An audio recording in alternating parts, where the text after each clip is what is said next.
Good morning, students. Today we are here for the virtual class of the hip bone. Previously, we have taught this medial surface of the hip bone.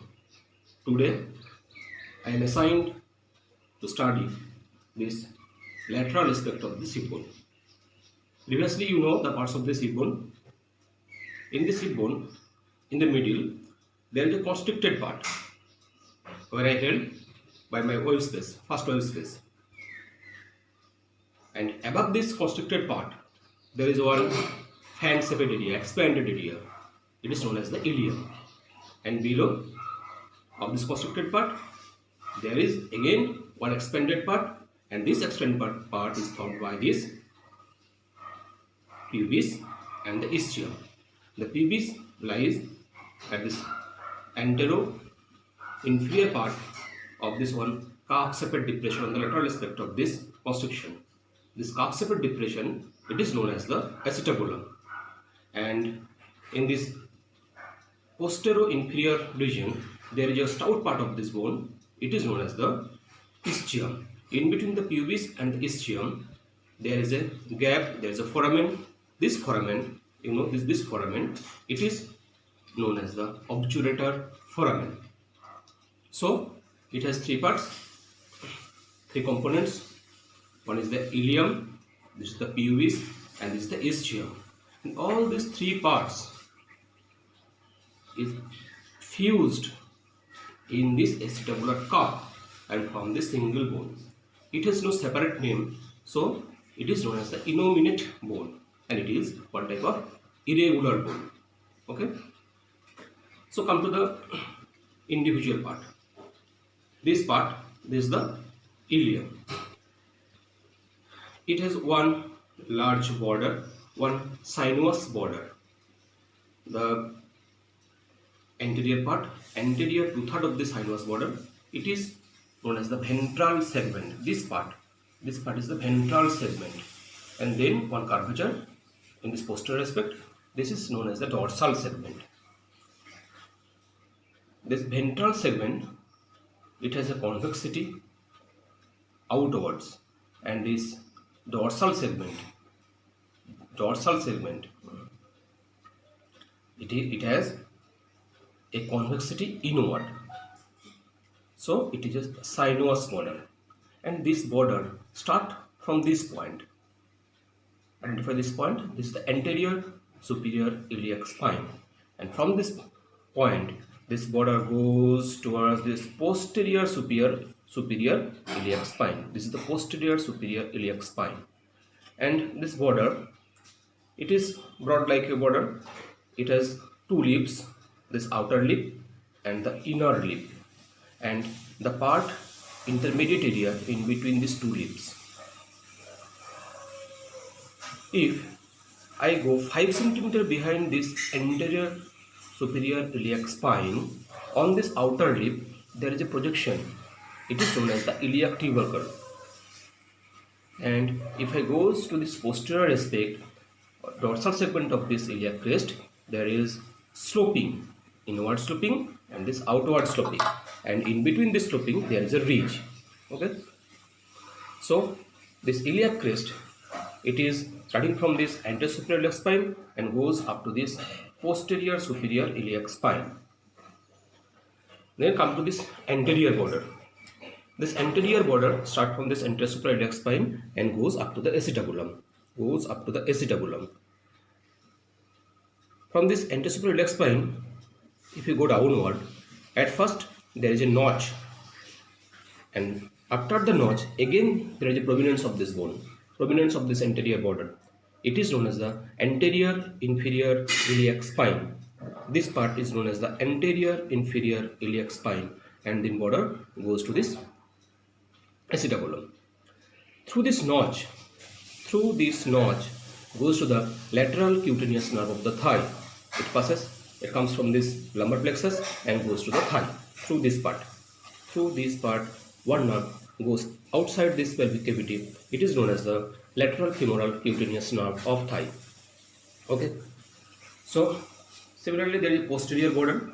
This posterior border, it starts from this posterior border start from this posterior superior iliac spine, then it goes downwards.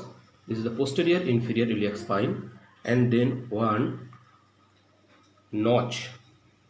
Then one notch. This notch is known as the greater sciatic notch. This notch, it is the greater sciatic notch, and this notch goes to one projection. This projection is known as the ischial spine. This ischial spine is a part of this ischium.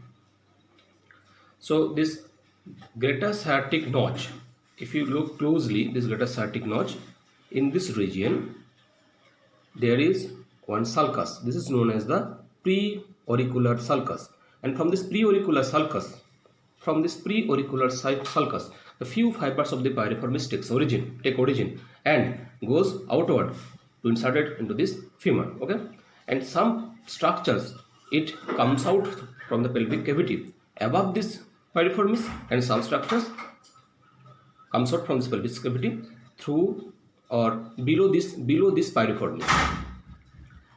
Above this piriformis, the structures coming out from this pelvic cavity, these are the superior gluteal nerve and vessels, and below the piriformis there are lots of structure. You should remember it. So these structures, the main structures below this piriformis, these are the sciatic nerve, the main structure, sciatic nerve, posterior femoral cutaneous nerve, nerve to quadratus femoris, nerve to obturator internus, internal pudendal nerve, and this, and the one structure which is known as the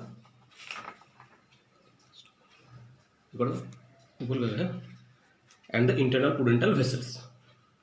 So the structures which are coming out from this pelvic cavity towards this thigh region, you should remember it carefully, because in the examination this structure you must tell. Come to the surfaces of this ilium. So this is the iliac fossa, this is the sacropelvic surface. So this region we have taught earlier. So we go to this lateral aspect of this ilium. These are the gluteal surface. These are the gluteal surface. This is the gluteal surface. This gluteal surface is divided into 4 regions by some gluteal line. The one gluteal line which comes from this slopy area of this dorsal segment of this iliac crest, about 5 cm anterior to this posterior superior iliac spine. The slopy area goes anterior to the posterior inferior iliac spine and goes up to the upper border of this greater sciatic notch. This is the posterior gluteal line. Similarly, there is anterior gluteal line which start from this middle of this upper border of the sciatic notch and goes anteriorly up to the anterior of this iliac tubercle. This is the anterior gluteal line, and this is the posterior gluteal line. This is the anterior gluteal line, and one gluteal line would start from this anterior inferior iliac spine, then goes to this greater sciatic notch. This is the inferior gluteal line. So this surface, this gluteal surface, is divided into 1, 2, 3 and 4 area. From this area and from the slope area, from this sloping part, there is origin of this gluteus maximus. In between this posterior and the anterior gluteal line, there is origin of this gluteus medius. And from this region, the region which is bounded by this anterior gluteal line and this inferior gluteal line, in this part there is a origin of this gluteus minimus. Okay, and below this gluteal line and in between this acetabulum, this part, there is a reflected head of this rectus femoris. From this region, there is a origin of this reflected head of the rectus femoris. Okay, stop. If you consider the attachment of this iliac crest, this is the outer lip, inner lip and the intermediate area, and this is the anterior superior iliac spine. So, the anterior superior iliac spine, it gives attachment to the lateral end of this inguinal ligament, like this, lateral end of this inguinal ligament, and there is origin of this sartorius muscle. You know this the lateral end of this inguinal ligament and this origin of the sartorius, and the sartorius encroach some lower part of this anterosuperior spine also, and up to this iliac tubercle, this part, this origin to this tensor fascia lata along with the iliotibial tract. Tensor fascia lata in this region and the iliotibial tract. Then this anterior 2/3 of this ventral segment, there is an external oblique, and the whole of this intermediate part, there is an attachment of this internal oblique, and anterior 2/3 of this inner lip, there is origin of this transversus abdominis, and fossa transversalis attached innermost part of this layer. So in this innermost part there is fossa transversalis, and outermost attachment is the fossa lata. Outermost fossa lata, then this tensor fascia lata and the iliotibial tract up to the 5 cm, then external oblique, internal oblique, fossa transversus abdominis, and the fossa transversalis. Okay, and if we go to this outer lip in this dorsal segment, the posterior part of this external oblique, there is a gap in this region, and after the gap there is the origin of this latissimus dorsi, in this region. In between the gap, this gap is known as the lumbar triangle or the petit triangle.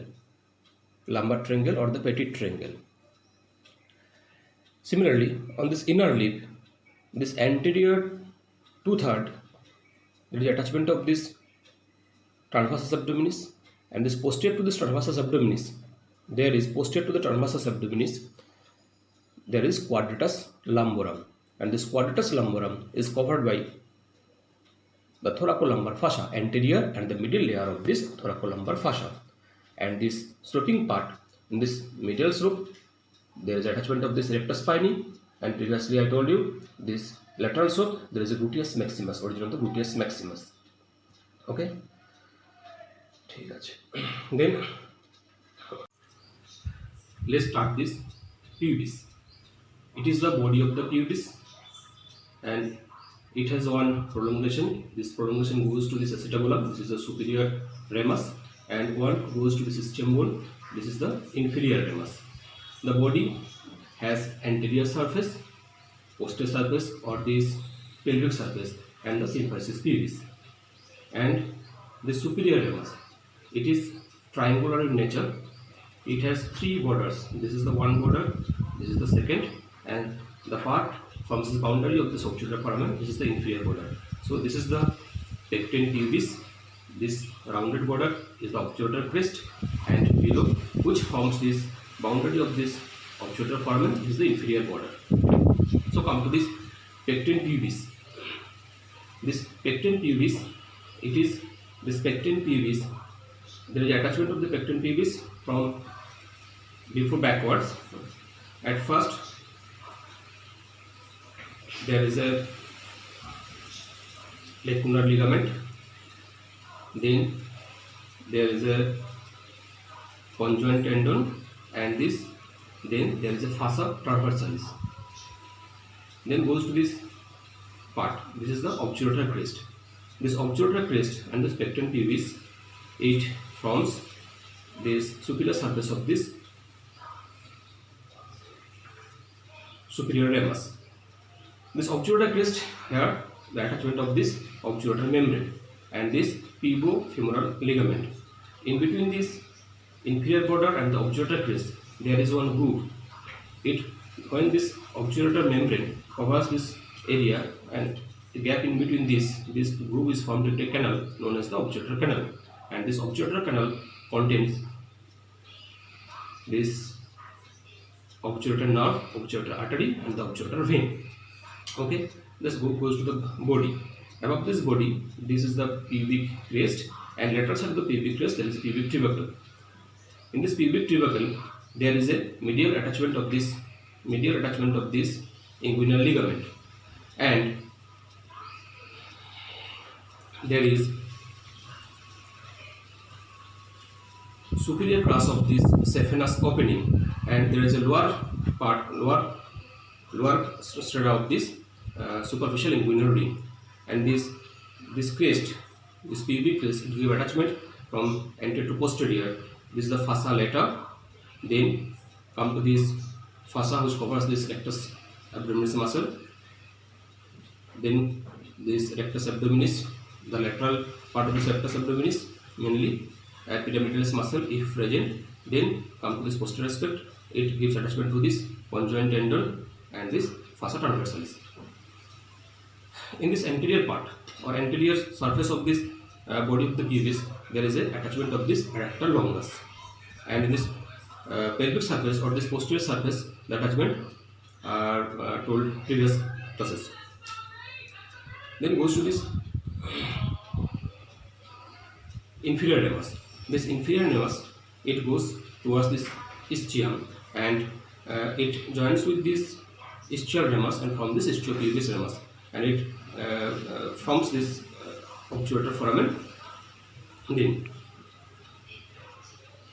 if I go to this outer side or the lateral side of this, then we found this ischio-pubic ramus. This ischio-pubic ramus, it has upper border, lower border, outer surface and the inner surface. In this outer surface, there is mainly attachment of some muscles like this adductor longus just below this pubic tubercle. Then come to this position. In this region, the attachment of this obturator externus, and below this obturator externus there is adductor magnus. Then come to this adductor brevis, and just below the adductor brevis there is gracilis muscle. So in this region there are three muscle attachments: obturator externus, then adductor magnus, adductor brevis, and the gracilis. Okay. The next bone, the next component of this bone is the ischium. This is the ischium. This ischium, it has superior extremity and the inferior extremity. The superior extremity, it joins this tuberosity towards this acetabulum and forms this less than 2/5 part of this acetabulum. This is the superior extremity, and the inferior extremity, it contains the ischial tuberosity, and one part which projects towards this pubis, it is known as the ischial ramus. Okay. Then goes to this surface borders and other attachment of this ischial tuberosity. The part which is bounded by this obturator foramen and by the lateral border of the ischial tuberosity, this surface is known as the femoral surface, and there is attachment of the quadratus femoris in this region. Then come to this groove, the groove which lies in between the border of the acetabulum and the ischial tuberosity. This grooves lodge the tendon of this obturator externus, and this surface is known as the dorsal surface. This dorsal surface, there is a dorsal surface, posterior surface, dorsal surface of the posterior surface, and posterior to this ischial spine, there is origin of the gemellus superior, and the gemellus inferior, which is origin just below this groove and above this ischial tuberosity, like this region. So there is a gemellus superior, and in this part gemellus inferior, and in between this there is one tendon. This is the tendon of the obturator externus. Okay.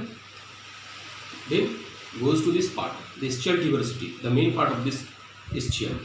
This ischial tuberosity is divided into two area by one transverse line: the superior lateral part, and the inferior medial part. This is the quadrilateral part, and below this transverse line there is one triangular part.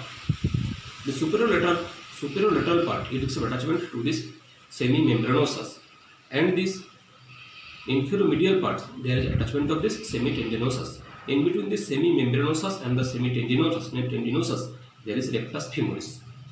Then goes to this triangular part, the lower triangular part, in this lower triangular part, this lower triangular part is again divided by one vertical line into two area. One is the middle part and one is the lateral part. In this lateral part, this lower triangular part is again divided into two, the medial part and the lateral part, by one bridge. In this medial part, there is one bursa which filled with fatty tissue, and this part is covered by the gluteus maximus muscle. And this lateral part, there is origin of this quadratus femoris muscle. Okay, and then goes to the medial side, medial surface of this area. In this medial surface, this part, there is the obturator internus. Okay, then goes to this area. This is the posterior border. This posterior border of the ischium. In this posterior border, there is projection. This is the ischial spine, and the sacrospinous ligament attached to the tip of the spine. Okay. Then come to this posterior border of this bone. It is very much important. This posterior border. This posterior border mainly formed by this posterior superior iliac spine, posterior inferior iliac spine, this upper lip of this glottis sciatic notch, the lower lip of the glottis sciatic notch, ischial spine, and this border ultimately forms this posterior border of this ischial bone, ischium. And this part, this is the glottis sciatic notch, and this part in between this ischial tuberosity and this ischial spine, this is the lesser sciatic notch. The structure which passes through the ischial sciatic notch is the pin structure, P-I-N. The pin structure, P, which passes through this lesser sciatic notch, and this pin structure, it again enters into the pelvic cavity. The P for pudendal nerve, I for internal pudendal vessels, and N stand for nerve to obturator internus. Okay, you have to remember all these things. Then come to this acetabulum. In this constricted part and this lateral aspect, there is a calf sepal depression. This is the acetabulum. This acetabulum, there is some lunate sepate articular area, and one depressed part, it is the non-articular area. This non-articular area is covered by fatty tissue, and the articular area, through this articular area, the weight of this body is transmitted to the head of the femur, and this acetabulum forms a ball and socket joint with the head of the femur.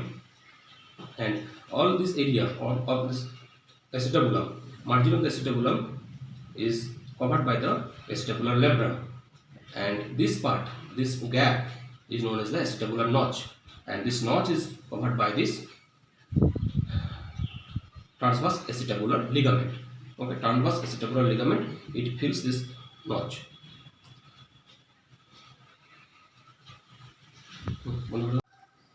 Then come to this ossification of this bone. There are three primary centers of ossification appears around the acetabulum. One for this ilium, one for this pubis, and one for this ischium. The primary ossification center of this ilium appears around 9th week of gestational age, and for the pubis it is around 4 months, and for the ischium it is about 4 to 5 months. And there are 4 to 5 secondary ossification center.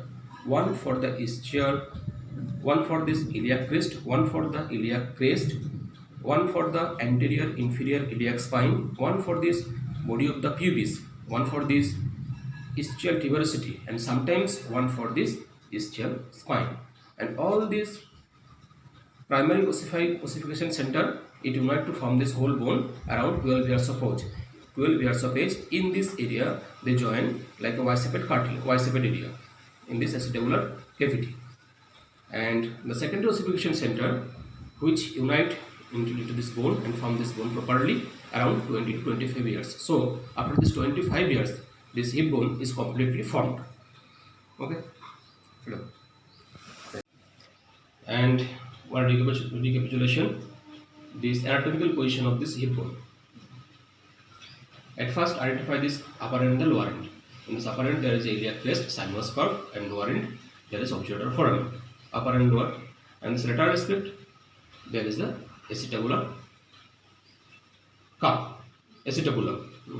And anterior posterior posteriorly there is a glutathione notch, this part, and if I hold this glutathione notch through this first web space of this hand, then it will easily fit of the first web space.